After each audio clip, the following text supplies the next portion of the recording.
خواہ ہم راضی نہ ہوں، ہم اللہ پر جھوٹ گھڑنے والے ہوں گے اگر تمہاری ملت میں پلٹ آئیں، جبکہ اللہ ہمیں اس سے نجات دے چکا ہے۔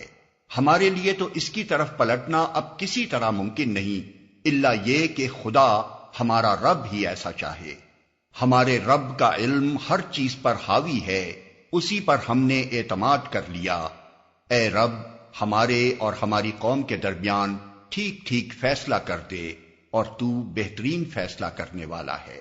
اس کی قوم کے سرداروں نے جو اس کی بات ماننے سے انکار کر چکے تھے آپس میں کہا، اگر تم نے شعیب کی پیروی قبول کر لی تو برباد ہو جاؤ گے۔ مگر ہوا یہ کہ ایک دہلا دینے والی آفت نے ان کو آ لیا، اور وہ اپنے گھروں میں اوندھے پڑے کے پڑے رہ گئے۔ جن لوگوں نے شعیب کو جھٹلایا وہ ایسے مٹے کہ گویا کبھی ان گھروں میں بسے ہی نہ تھے۔ شعیب کے جھٹلانے والے ہی آخر کار برباد ہو کر رہے۔